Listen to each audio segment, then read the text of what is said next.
ओम नमोर्यंत्राणम नमो सिद्धाणम नमो आर्याणम नमो वज्रायाणम नमो लोहे सब्बसाहुणम मंगलम भगवान वीरो मंगलम गौतमो गणी मंगलम कुंद कुंदार्यो जैन धर्मोस्तु मंगलम। ओंकार बिंदु संयुक्तम नित्यं जायन्ति योगिना कामदं मोक्षदं चैव ओंकाराय नमो नमः। अहोपकार जिनवर्णो कुंदनो ध्वनि दिव्यनो जिन कुंद ध्वनियाप्याम अहो आ गुरु काहननो तुझ ज्ञान ध्यान नो रंग अमया दर्श रहो ओ शिव पद तकत च संग माता हाथ करो। આ સમયસાર નામનું પરમ અધ્યાત્મ શાસ્ત્ર છે। ભગવત કુનકુંદાચાર્ય દેવને मांगलिक करके प्रतिज्ञा की कि मैं समयसार को कहूँगा।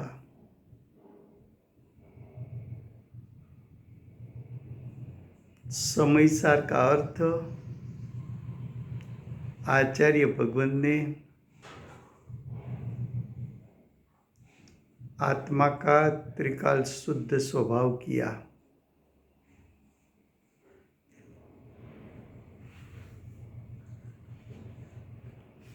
आचार्य भगवान ने कहा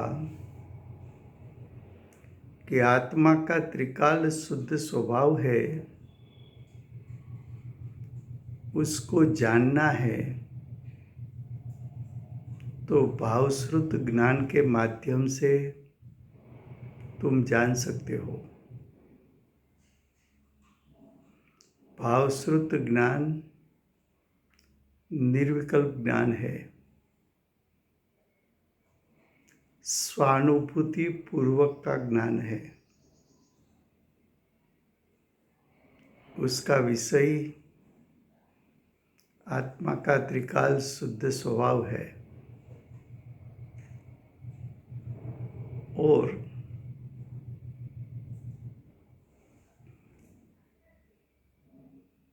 जब अनुभव में से बाहर आकर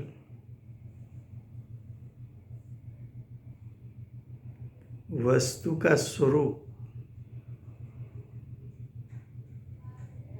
ज्ञानी उपदेश के रूप में दिखाते हैं, तब अभेद को जाना है, लेकिन अभेद का अभेद वर्णन युगपद नहीं हो सकता। इसलिए ज्ञानी का उपदेश अभेद को तो जान लिया, लेकिन अभेद को दिखाने के लिए भेद से वर्णन किया। तो अभेद को शुद्धने का विषय कहा और भेद को, अभेद के भेद को व्यवहारने का विषय कहा। उसमें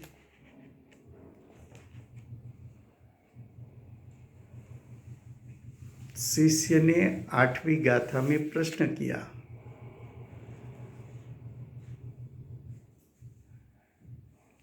कि परमार्थ यानी शुद्धने का विषय उसको ही ग्रहण करना है, उसके सन्मुख होना है, तो व्यवहार का उपदेश आपने क्यों दिया? उसके उत्तर के रूप में 8वीं गाथा चलती है। 8वीं गाथा का भावार्थ।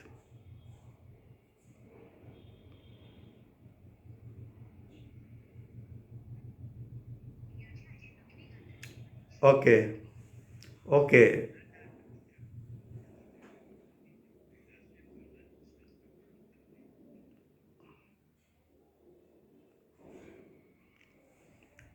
આપણે 5 મિનિટ રિવિઝન કરીને પછી આગળ જઈએ. ચલો, ભાવાર્થ.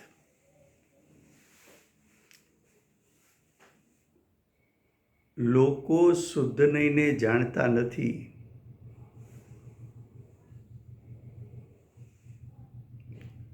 લોકો यानी अज्ञानी जीव शुद्ध नहीं को जानते नहीं हैं,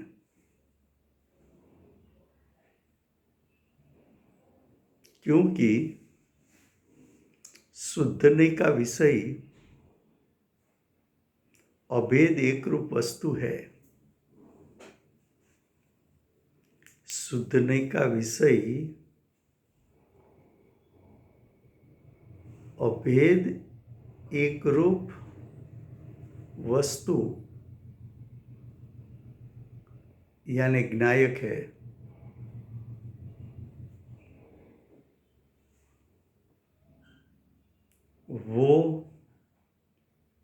वो यानी अज्ञानी अशुद्ध नहीं से ही जानते हैं. अशुद्ध नहीं का अर्थ है भेद से जानना.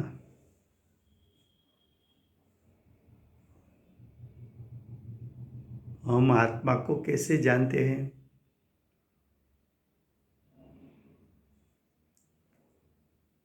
तो हम तो आत्मा को भेद करके जानते हैं.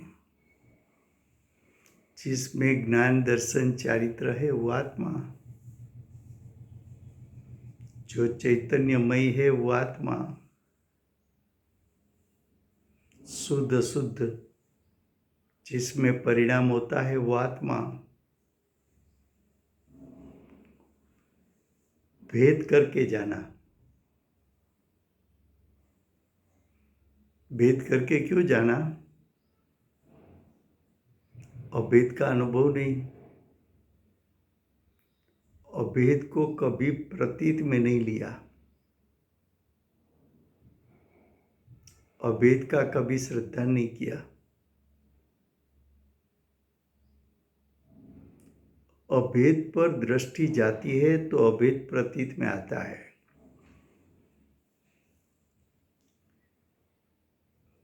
अभेद की ओर ज्ञान उपयोग स्थिर होता है तो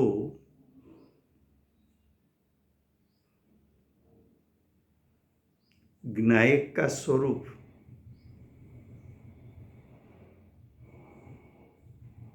उसको जानने के लिए भावश्रुत ज्ञान चाहिए, अनुभवन रूप ज्ञान चाहिए. ये अनुभवन रूप ज्ञान नहीं किया तो वो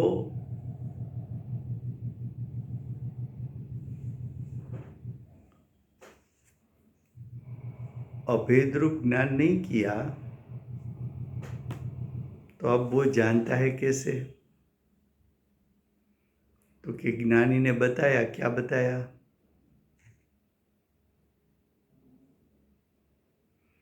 तो कि ज्ञानी ने बताया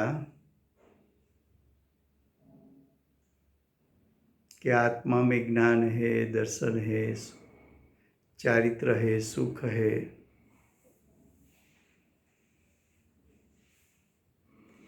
लेकिन ज्ञानी ने बताया था कैसे?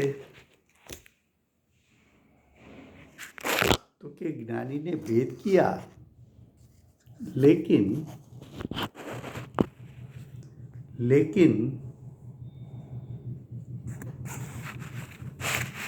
ज्ञानी को अभेद का भी ज्ञान है और भेद का भी ज्ञान है।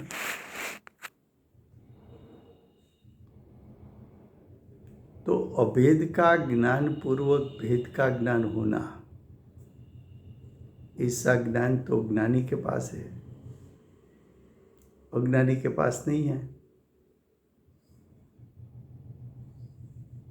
तो अज्ञानी अशुद्ध नहीं के विषयभूत भेदरूप आत्मा,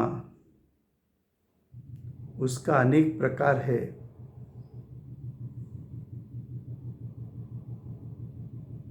उसको जानकर, उसको व्यवहार से जानकर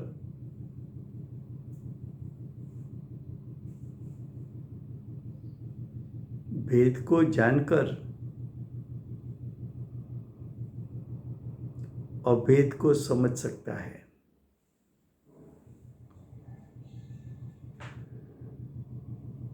क्या कहा? फिर से गुजराती में।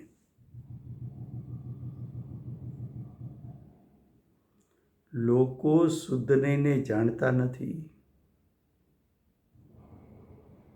શુદ્ધ નહીને જાણતા નથી એટલે શુદ્ધ નહીના વિષયભૂત જ્ઞાયકને જાણતા નથી।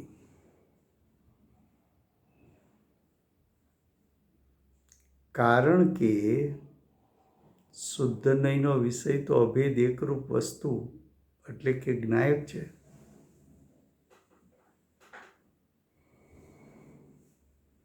તો શુદ્ધ નહીનો વિષય લોકોએ જાણ્યો નથી, તો લોકો શું જાણે છે?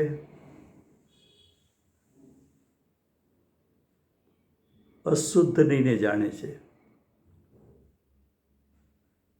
જો શુદ્ધ નહીનો વિષય અભેદ એકરૂપ વસ્તુ છે, તો અશુદ્ધ નહીનો વિષય શું છે? તો કે અશુદ્ધ નહીનો વિષય તો ભેદરૂપ અનેક પ્રકાર છે।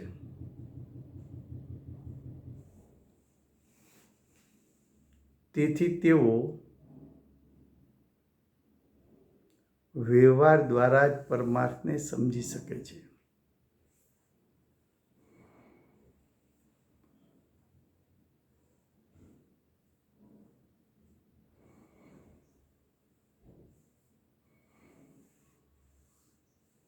તેથી તેઓ વ્યવહાર દ્વારા જ પરમાર્થને સમજી શકે છે।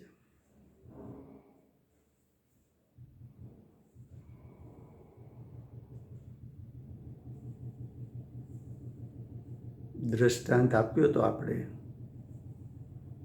કે લૌકિકમાં પણ વસ્તુને ઓળખવા માટે એ ભેદ દ્વારા જ અભેદ સુધી જાય છે।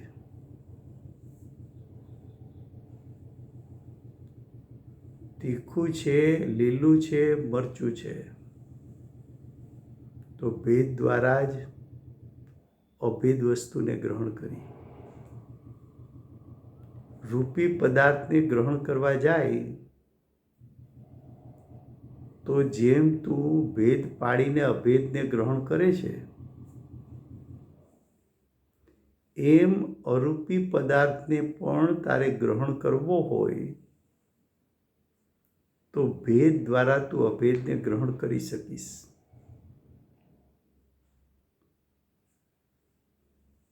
આ કારણે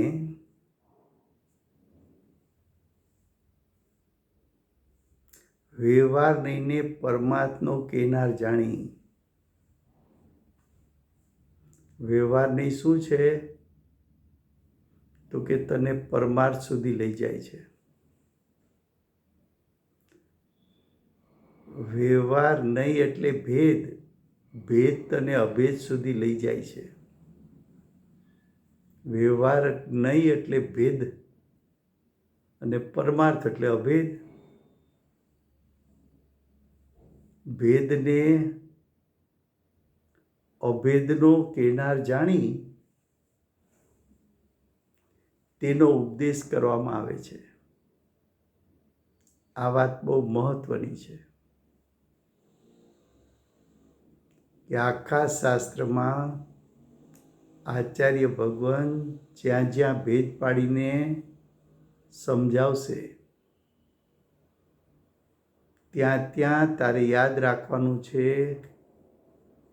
કે આચાર્ય ભગવાન ભેદ બતાવવા માગતા નથી, અભેદ સુધી લઈ જવા માંગે છે. તો તારે ન્યાયયુક્તિથી એ વિચારવાનું કે ભેદ દ્વારા અભેદ સુધી હું કઈ રીતે જઈશ.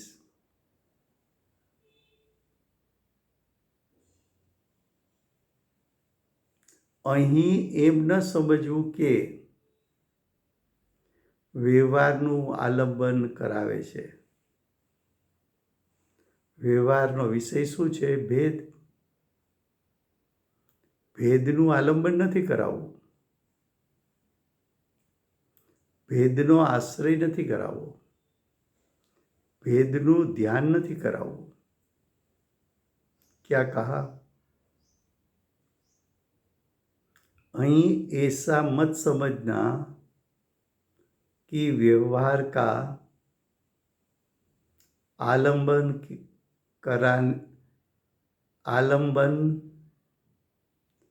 कराते हैं.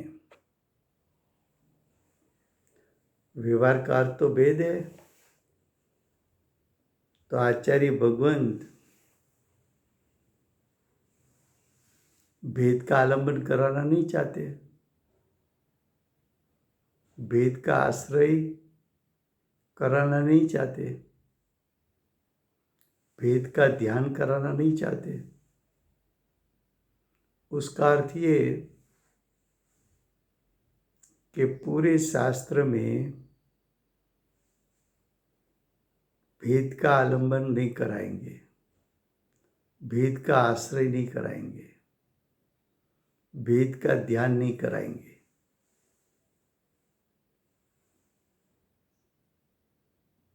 तो कि तो व्यवहार दिखाने का प्रयोजन क्या है?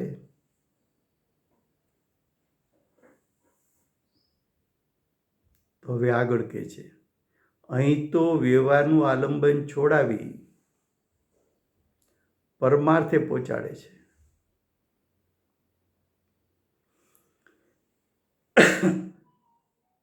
વ્યવહારનું આલંબન છોડાવી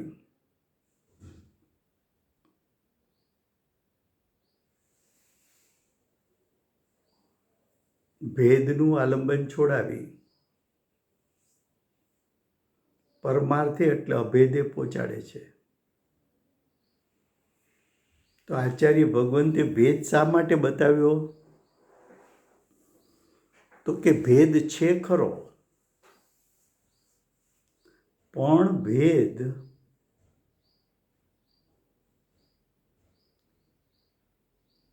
ધ્યાન કરવા માટે નથી.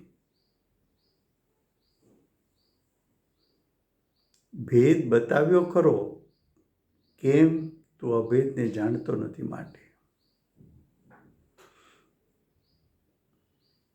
ભેદનું સ્વરૂપ પણ તું જાણતો નથી, કેમ? કે આ કોનો ભેદ છે? અભેદનો ભેદ છે, એવું સ્વરૂપ તું જાણતો નથી. તો આચાર્ય ભગવંતે બતાવ્યું કે અમે ભેદ બતાવીએ છીએ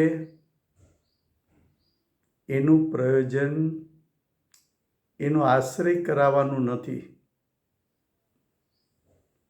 પણ ભેદ દ્વારા અભેદને ગ્રહણ કરીને અભેદનો આશ્રય કરવો, અભેદનું ધ્યાન કરવું અભેદનું અવલંબન કરવું,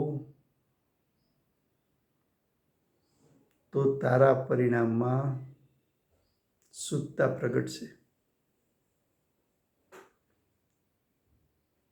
હવે ગાથા 9 અને 10.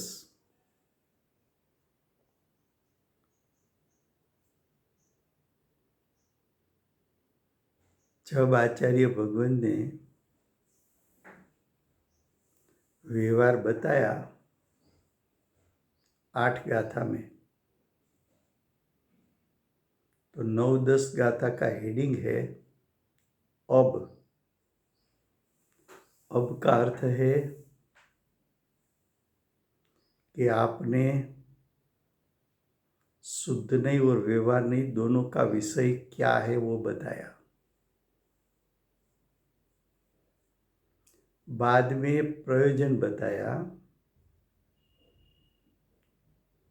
कि भेद तो हम इसलिए किया कि तुझे अभेद तक ले जाना है.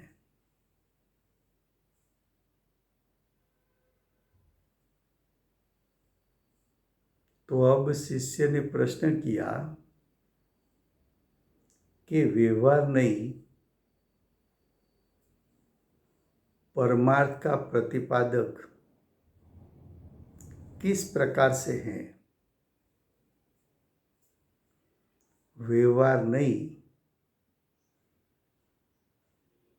अर्थात भेद परमार्थ का यानी अभेद का प्रतिपादक कैसे हैं? भेद अभेद को प्रतिपादक कैसे करता है? भेद अभेद को कैसे दिखाता है? भेद के द्वारा अभेद को कैसे हम ग्रहण कर सकते हैं?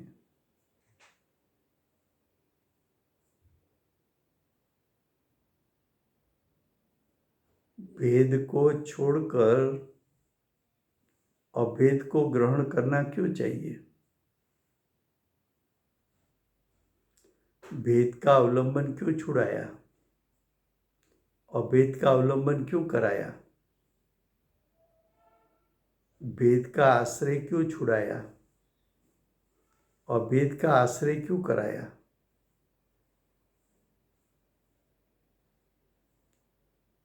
व्यवहार नहीं, परमार्थ का प्रतिपादक किस प्रकार से है?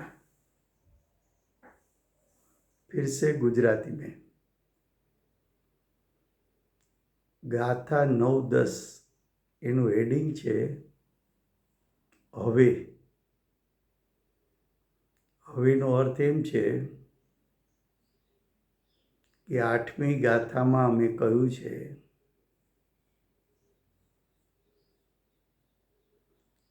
કે અજ્ઞાની શુદ્ધ નહીંના વિષયને જાણતો નથી.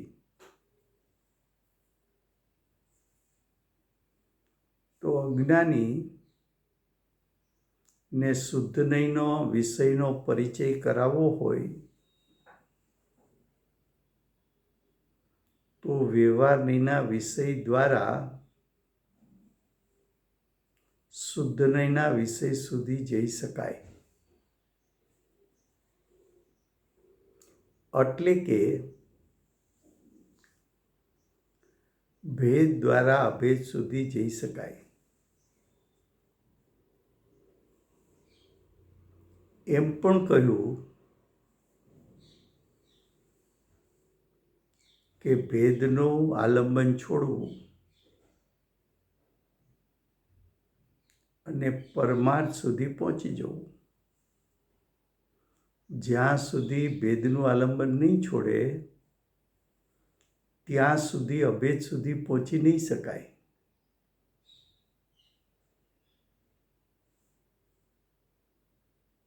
એવું 8મી ગાથામાં અમે કહ્યું. તો હવે શિષ્યને પ્રશ્ન થયો કે વ્યવહાર નહીં,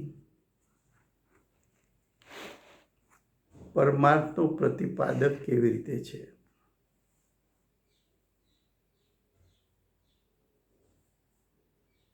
વ્યવહાર નહીં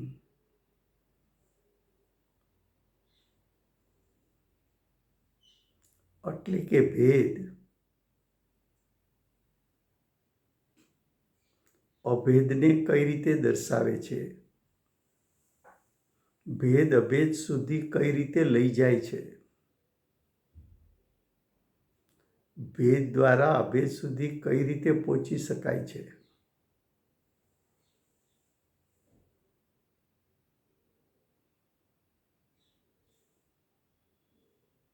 તો હવે એનો ઉત્તર આપે છે ગાથા 10.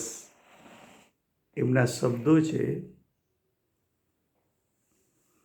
શ્રુતથી ખરે જે શુદ્ધ કેવળ જાણતો આ આત્મને, લોક પ્રદીપ કરા ઋષિ શ્રુત કેવળી તેને કહે. શ્રુત જ્ઞાન સૌ જાણે ચીનો શ્રુત કેવળી તેને કહે. સૌ જ્ઞાન આત્મા હોય ને શ્રુત કેવળી તેથી ઠરે. ગાથાર્થ: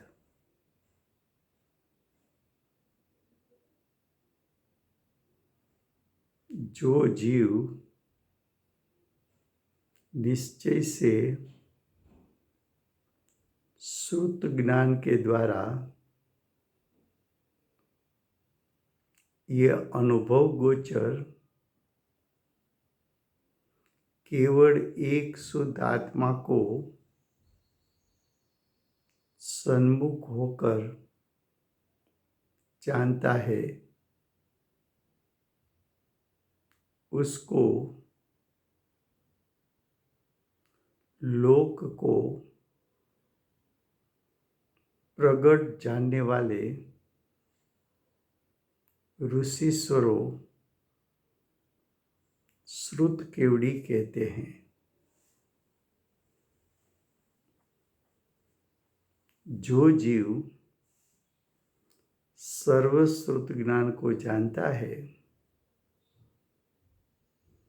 उसको जिनदेव श्रुत केवड़ी कहते हैं, क्योंकि सब प्रकार के ज्ञान आत्मा ही है, इसलिए वो जीव श्रुत केवड़ी है. क्या कहा?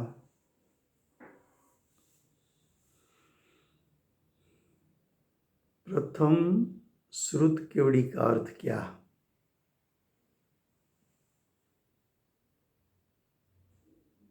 तो श्रुत केवड़ी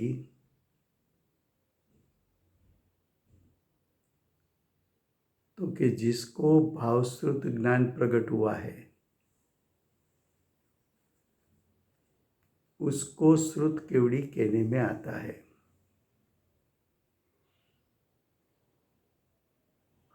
फिर से, जिसको भावश्रुत ज्ञान प्रकट हुआ है, उसको श्रुत केवड़ी कहते हैं.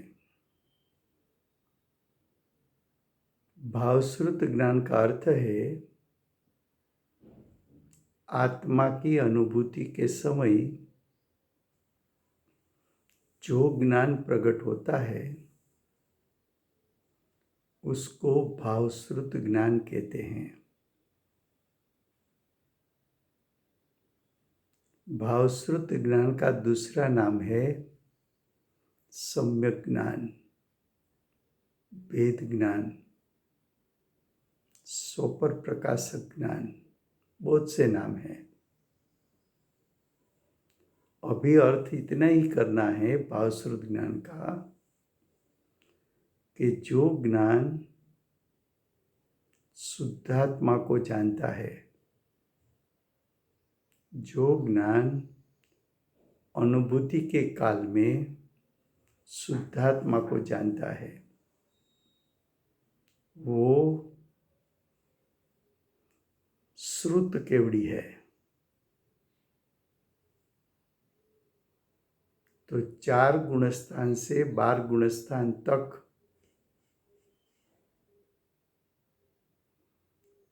चार गुणस्थान से 12 गुणस्थान तक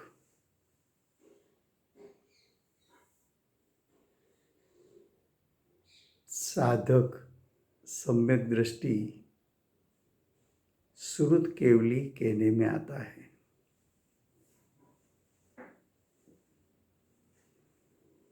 श्रुत ज्ञान 2 प्रकार का है। एक भाव श्रुत ज्ञान, दूसरा द्रव्य श्रुत ज्ञान।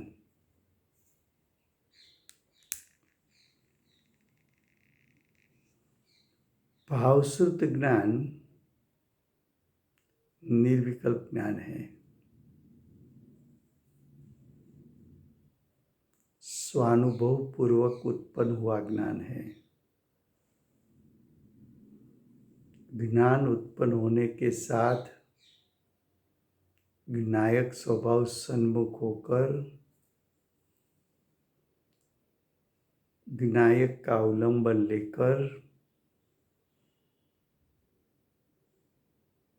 निर्विकल्प ज्ञान रूप परिणमन करके जिसने ज्ञायक का स्वरूप जान लिया, युगपद जान लिया, वो भावश्रुत ज्ञान है। द्रव्य श्रुत ज्ञान होता है वो भी ज्ञानी को। द्रव्य श्रुत ज्ञान का अर्थ है 12 अंग 14 पूर्वों को जानने वाला ज्ञान। 12 अंग 14 पूर्वों की रचना वो द्रव्य श्रुत है। कुछ आचार्यों 12 अंग 14 पूर्व से कम जानते हैं। 1 अंग पूर्व, 2 अंग पूर्व, 3 अंग पूर्व। हाँ जी, आपकी आवाज यहाँ तक नहीं आती। हाँ, फिर से जो भावश्रुत ज्ञान है ज्ञानी को होता है, साधक को होता है। 4 से 12 गुणस्थान तक जितने ज्ञानी हैं उसका निर्विकल्प ज्ञान, स्वानुभव के साथ उत्पन्न हुआ ज्ञान भावश्रुत ज्ञान है। ज्ञानी का ज्ञान उत्पन्न हुआ, ज्ञायक स्वभाव की सन्मुख हो गया और ज्ञायक स्वभाव का जैसा स्वरूप है ऐसा निर्विकल्प दशा में जाना, उसको भावश्रुत ज्ञान कहते हैं। श्रुत ज्ञान 2 प्रकार का होता है, भावश्रुत ज्ञान और द्रव्य श्रुत ज्ञान। जो भावश्रुत ज्ञान है वो तो अनुभूति के काल में उत्पन्न हुआ ज्ञान है, निर्विकल्प है। लेकिन अनुभव में से बाहर आकर गणधर ने 12 अंग 14 पूर्व की रचना की, वो सविकल्प ज्ञान है। वो सविकल्प ज्ञान भी द्रव्य श्रुत कहलाता है, शास्त्र रचना करे वो भी द्रव्य श्रुत ज्ञान कहलाता है। सभी साधक को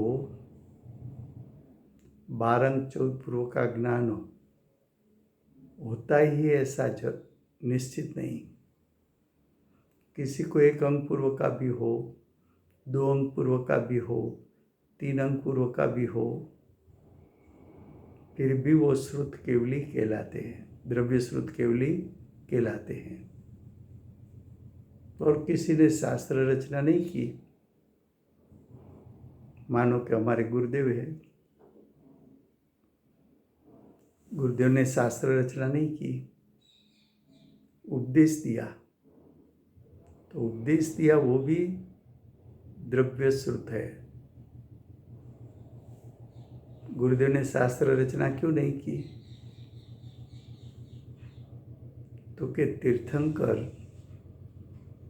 शास्त्र रचना नहीं करते। तीर्थंकर की वाणी छूटती है, समूह शरण में वाणी छूटती है। वो वाणी को ग्रहण करने वाले गणधर भगवान की वाणी को अपने ज्ञान में अवधारण करके अपनी आत्मा की अनुभूति के साथ मिलाकर शास्त्र रचना करते हैं। गुरुदेव की वाणी छूटी, माताजी ने ग्रहण की, तो बेन श्री के वचनामृत आए, ज्ञान वैभव आया, साधना और वाणी आई, गणधर रचना करते हैं। तीर्थंकर शास्त्र रचना नहीं करते। तो गुरुदेव में अभी से तीर्थंकर के लक्षण दिखने में आते थे। एक बार बताया था हमने कि तीर्थंकर स्वयं धर्मी होते हैं। मुनि दीक्षा अंगीकार करे,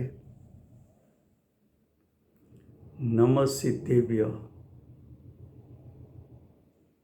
ऐसा बोल के मुनि दीक्षा अंगीकार कर लेते हैं। कोई गुरु के पास दीक्षा लेने की जरूरत नहीं। तो वर्तमान में ऐसा लक्षण भी गुरुदेव में दिखने में आया। संप्रदाय का त्याग किया, पार्श्वनाथ भगवान के चित्रपट के सामने सद्धर्म का अंगीकार किया, स्वयं धर्मी बने, समयसार को पढ़कर, समयसार शास्त्र को निमित्त बनाकर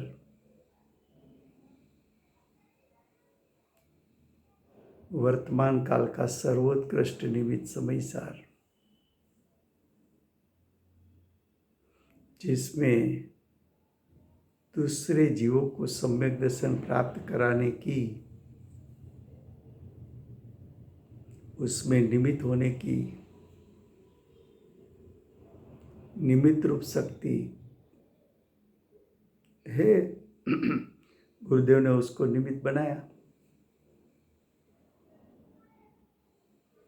अनुभव का मार्ग स्वयं ढूंढ लिया,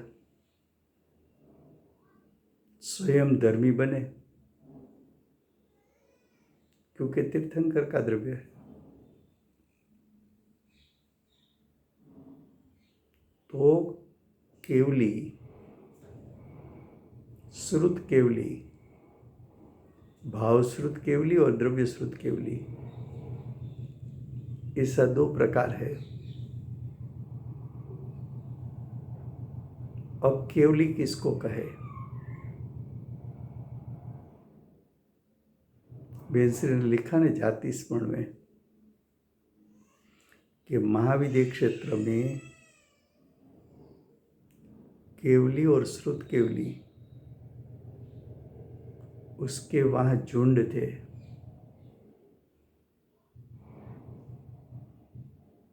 तो केवली किसको कहे, श्रुत केवली किसको कहे?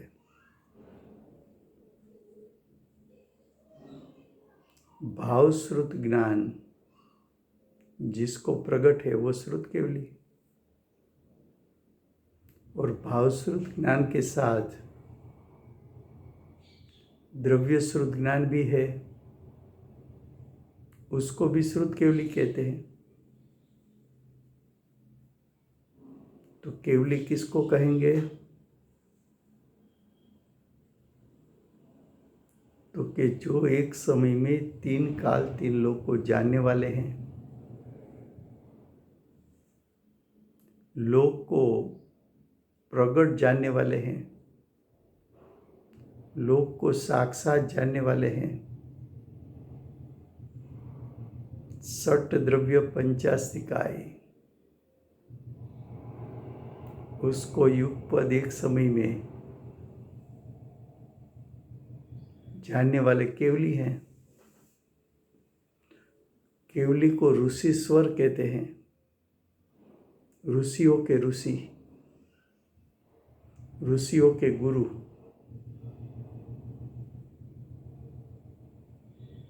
केवली को जिनदेव कहते हैं, जिसके भाव में से संपूर्णपणे जिन यानी राग द्वेष टल चुका है, राग द्वेष का नाश कर दिया है।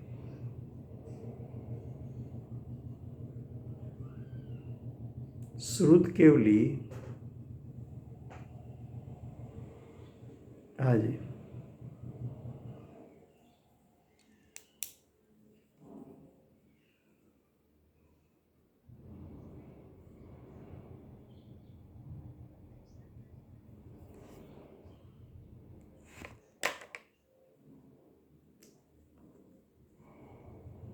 चतुर्गुण स्थान से शुरू करके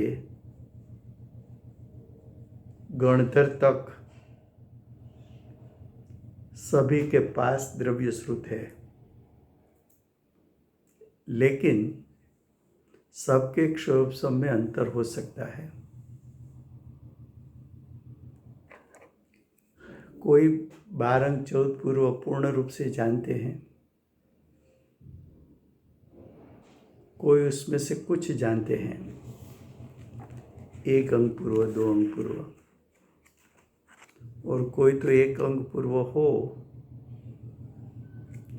तो उसका भी कोई एक अंश जानते हैं, पूर्ण नहीं जानते। जैसे कुंकुंदाचार्य देव के लिए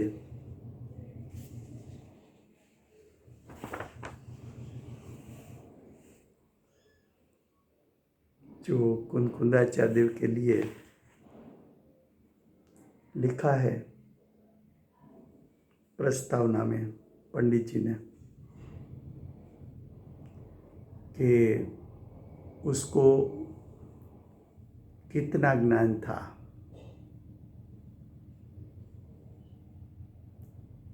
तो उसमें उसने लिखा भी है कि किस अंग पूर्व का उसको ज्ञान था और कितना ज्ञान था। तो कुंकुंदाचार्य देव ने जो शास्त्र रचना की वो भी द्रव्य श्रुत है, उसको भी द्रव्य श्रुत है, तो उसको भी श्रुत केवली कह सकते हैं। गुरुदेव ने उपदेश दिया चतुर्गुण स्थानवर्ती है, लेकिन जो जितने उसके वचन निकले वो भी द्रव्य श्रुत है, उसको भी श्रुत केवली कहते हैं। सामान्य रूप से 12 अंग 14 पूर्व को जानने वाले तो गणधर ही होते हैं, और सामान्य रूप से उसको श्रुत केवली कहा जाता है। लेकिन उपलक्षण से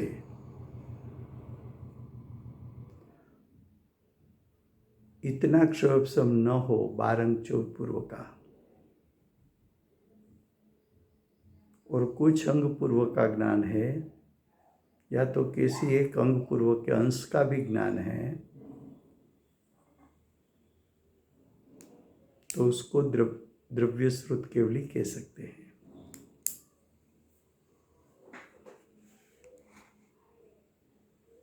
तो केवली और श्रुत केवली। अब देखो गाथार्थ पढ़ते हैं। पहले गुजराती में बात बता देते हैं, बाद में गाथार्थ करेंगे। हाँ जी।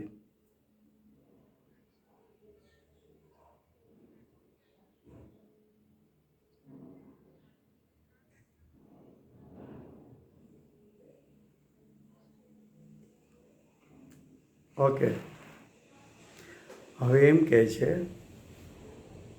કે 8મી ગાથામાં અમે કહ્યું કે ભેદ અભેદને બતાવે છે।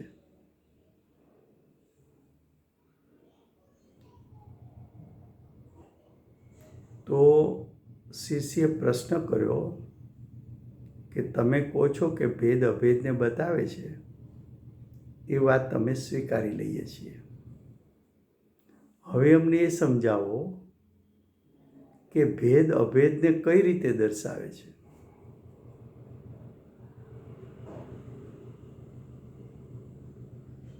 ખ્યાલ આવ્યો?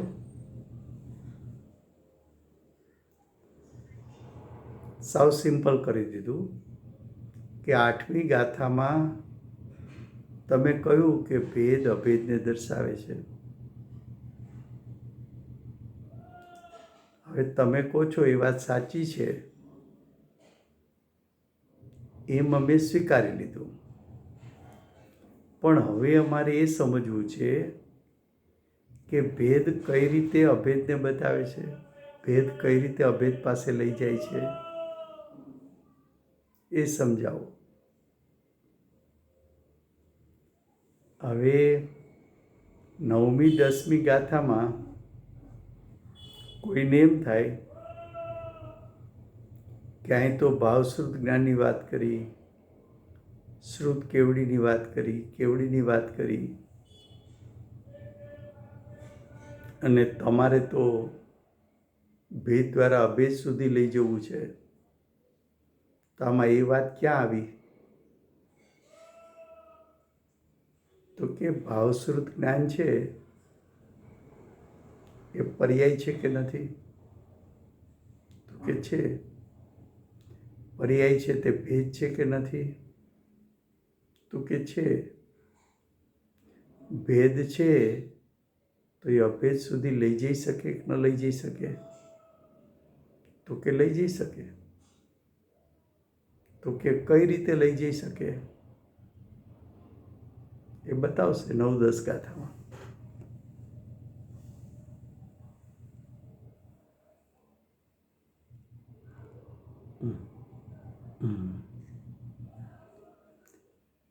ફરી વાર ગુજરાતીમાં।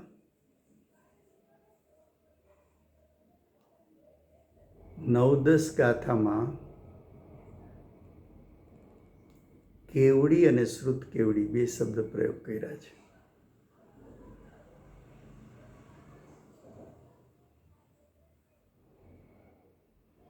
શ્રુત કેવડી કોને કહેવાય?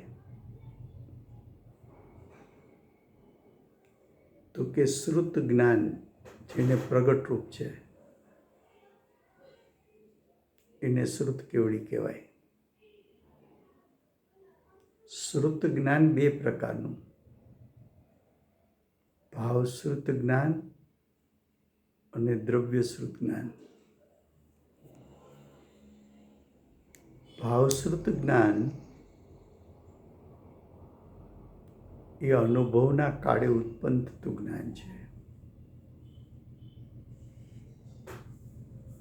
જે જ્ઞાન ઉત્પન્ન થતાની સાથે જ્ઞાયકને વિષય બનાવીને નિર્વિકલ્પ રૂપે પરિણમી જ્ઞાયકના સ્વરૂપને જાણી લે, જ્ઞાયકના સ્વરૂપને યુગપત જાણી લે એ જ્ઞાનને ભાવશ્રુત જ્ઞાન કહેવું છે. ભાવશ્રુત જ્ઞાન સાધકને હોય છે, અજ્ઞાનીને નથી, અર્યનસિદ્ધને નથી. અજ્ઞાનીને નથી કેમ? તો કે એને આત્માની અનુભૂતિ નથી.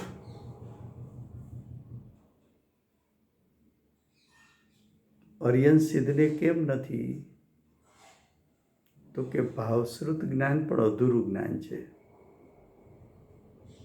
જ્યારે અર્યનસિદ્ધ પાસે કેવળ જ્ઞાન છે, પરિપૂર્ણ જ્ઞાન છે.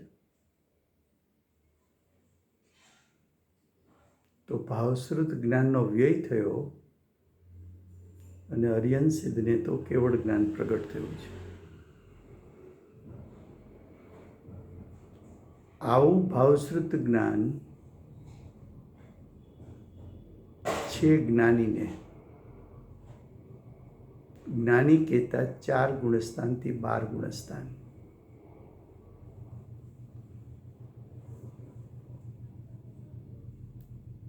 જેમને ભાવશ્રુત જ્ઞાન છે એવા જ્ઞાની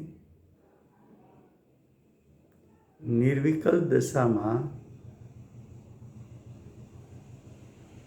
જ્ઞાયકનું સ્વરૂપ દ્રવ્ય ગુણ પર્યાયમય એને જાણી લે છે. એવા આત્માનુભવી જ્ઞાની સવિકલ્પ દશામાં આવીને આત્માનું સ્વરૂપ બતાવે એવી જ્ઞાનીની વાણી, એવી જ્ઞાનીનો ઉપદેશ એ પણ દ્રવ્યશ્રુત કહેવાય. જેમ કે આપણા ગુરુદેવ આત્માનો અનુભવ થયો, અનુભવપૂર્વક ઉપદેશ આપ્યો.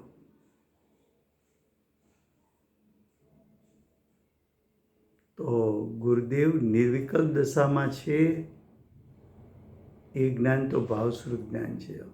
અભેદને જાણ્યો, અભેદના ભેદોને પણ જાણી લીધા. સવિકલ્પ દશામાં આવ્યા પણ વાણીની એવી શક્તિ નથી કે ડાયરેક્ટ અભેદનું વર્ણન કરી શકે.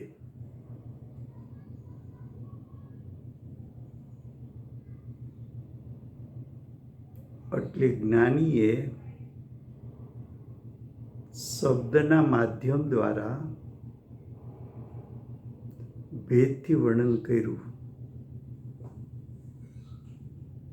પણ એ ખરેખર ભેદથી વર્ણન કરતા હોવા છતાં જ્ઞાની તને ભેદ બતાવવા માગે છે કે બતાવવા તો અભેદ માગે છે? તો કે અભેદ બતાવવા માગે છે. તો પહેલા ભેદથી સમજવું પડે અને પછી ભેદોને વિલીન કરીને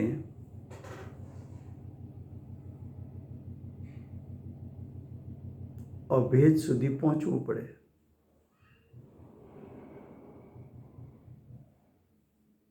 હવે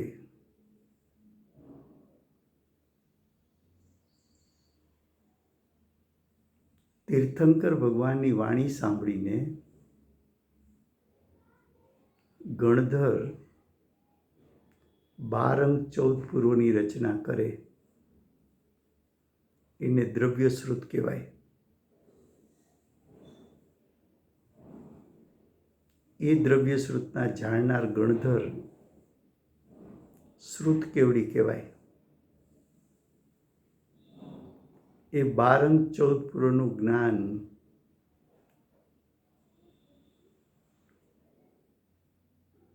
શાસ્ત્ર રચના, એ શાસ્ત્રના રચયિતા ગણધર એને નિર્વિકલ્પ દશામાં જ્ઞાયકનું સ્વરૂપ પણ જાણ્યું છે અને સવિકલ્પ દશામાં આવીને 12 અંગ 14 પૂરની રચના પણ કરી છે. તો ગણધર ભાવશ્રુત જ્ઞાની પણ છે, દ્રવ્યશ્રુત જ્ઞાની પણ છે.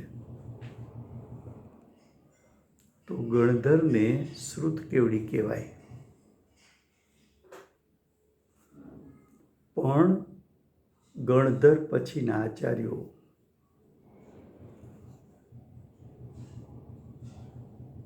કોઈ એક અંગ પૂર્વના જાણનાર હોય, 2 અંગ પૂર્વના જાણનાર હોય, 3-4 અંગ પૂર્વના જાણનાર હોય, એ પણ શ્રુત કેવડી કહેવાય. આત્માનો અનુભવ છે એટલે ભાવશ્રુત જ્ઞાન છે,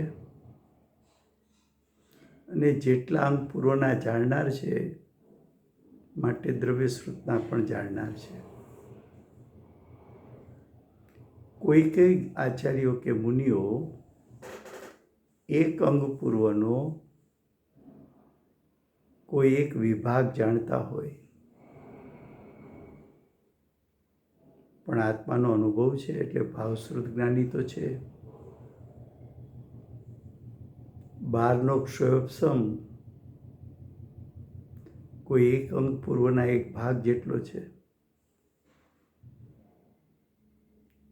તો પણ તે શ્રુત કેવડી કહેવાય.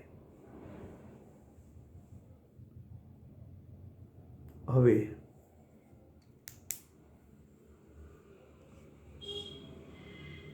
કેવડી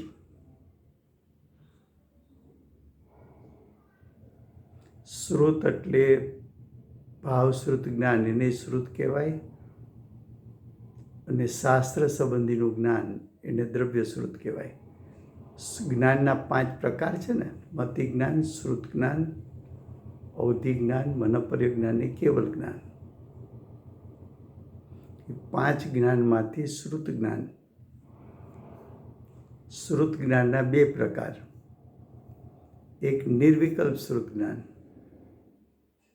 અને એક સવિકલ્પ શ્રુત જ્ઞાન. નિર્વિકલ્પ શ્રુત જ્ઞાનમાં શું લેવું? તો આત્માના અનુભવના કાળે ઉત્પન્ન થતું જ્ઞાન. સવિકલ્પ શ્રુત જ્ઞાનમાં શું લેવું? આગમોનું જ્ઞાન.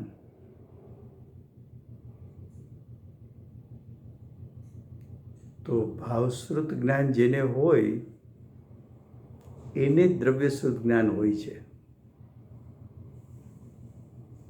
સાચું ભાવશ્રુત જ્ઞાન છે એને જ સાચું દ્રવ્યશ્રુત જ્ઞાન હોય છે.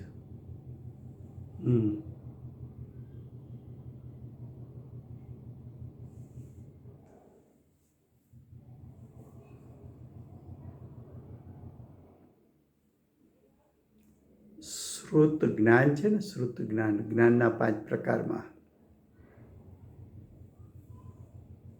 હવે જ્ઞાન નિર્વિકલ્પ પણ હોય, સવિકલ્પ પણ હોય. એમાં કયા નિર્વિકલ્પ જ્ઞાનને શ્રુત જ્ઞાન કહેવું અને કયા સવિકલ્પ જ્ઞાનને શ્રુત જ્ઞાન કહેવું? તો કે 4 થી 12 ગુણસ્થાન ના સાધક જીવો આત્માની અનુભૂતિના કાળે જે જ્ઞાન પ્રાપ્ત કરે એ ભાવશ્રુત જ્ઞાન. તો ભાવશ્રુત જ્ઞાનના ધારક અથવા ભાવશ્રુત જ્ઞાન જેને પ્રગટ થયું છે તેને શ્રુત કેવડી કહેવાય. ગુરુદેવને શ્રુત કેવડી કહેવાય, માતાજીને શ્રુત કેવડી કહેવાય, કુંદાચાર્ય દેવને શ્રુત કેવડી કહેવાય. હવે સવિકલ્પ દશામાં આવ્યા અને ઉપદેશ આપ્યો, તો અનુભવપૂર્વકનું જ્ઞાન છે એને અનુસરીને ઉપદેશ આવે છે, એટલે એને દ્રવ્યશ્રુત કહેવાય. અજ્ઞાનીના જ્ઞાનને દ્રવ્યશ્રુત ન કહેવાય.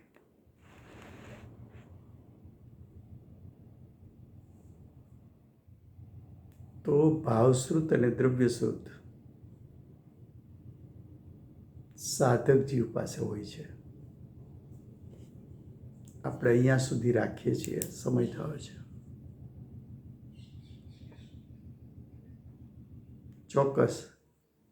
ચોક્કસ ફરીવાર ઓકે. જય જીરેન્દ્ર. કોણ જય બોલાવે છે?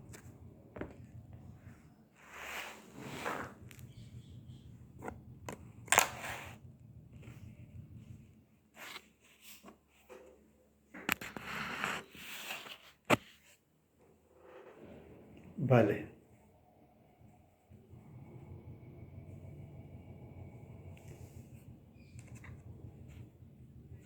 હા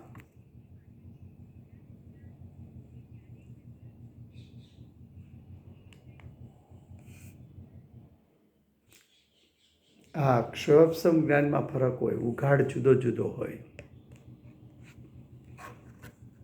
એટલે અત્યારે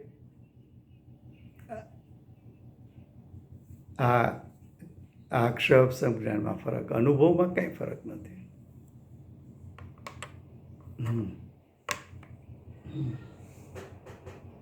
આજે હા, કોણ જય બોલાવે છે?